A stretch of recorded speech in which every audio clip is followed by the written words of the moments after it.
Okay! Sobrang ganda rito sa napuntahan namin, guys. Thank you, Lord. Ay no, ang ganito. Tignan nyo yung tubig. Kulay blue. Woo! Yes, malinis po yan. Let's go!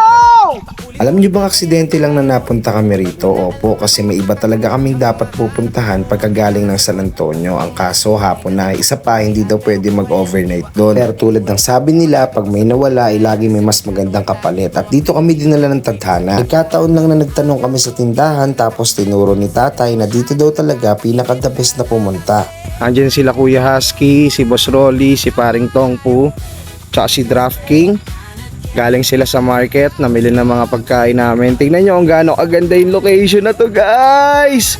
Woohoo! Para naman sabi mo sa location na napuntahan natin para sa day 3 ng Zambales Adventure. Kahit gabi, kulay blue yung tubig. Kamusta pare? Pare, okay lang pare. Pinagkaguluhan ka sa palengke nakita ko sa video Sulit yung pagod pare. Ang ganda lahat ng pinuntahan natin. Sobrang solid, napakaangas ito. Nature na nature yung trip namin. Ang pangit kung hindi nyo mapupuntahan to kasi mamimiss nyo yung napakagandang lugar. Sobrang solid. Yes sir! Ganda. Sobrang solid ba sir? Si Ate Vanji, ano masabi ni Ate Vanji? Sobrang ganda po. Ganda? Maganda. Sulit po, sulit. Enjoy po tayo Ganyang agad yung tubig guys. So solong-solo namin tong area na to.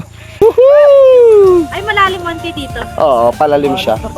Kamusta? Ang sarap! Woohoo! Uy, sumusot sa ilalim may daan pala doon. At ayun, si Mrs. tulog. Dito si Mrs. papahinga. Yan. Ito yung spot namin. Tulugan namin. Ito yung dining area namin. Pwede rito. Pwede doon. Balnaw na ligo. Sulitin.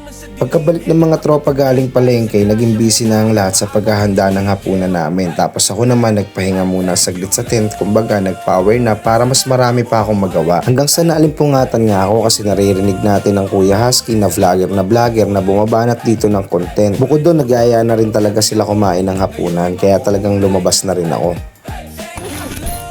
Vlogger na vlogger. Tutok na pala. Mga maliliit na vlogger lang po kami. Kahit anong part sa atin, pre. Bakit tayo? Dito tayo, tabi tayo. At tulad din ng kasanayan, syempre nagdasal na muna tayo bago kumain ng hapunan. Tapos pagkakain, nagkaroon tayo ng iba't ibang banding o trip tulad ng paliligo sa gabi, kwentuhan at marami pang iba. So paano? Abangan nyo yung kasunod ng video na to Maraming salamat sa panonood. Hanggang sa susunod na vlog. Yeah!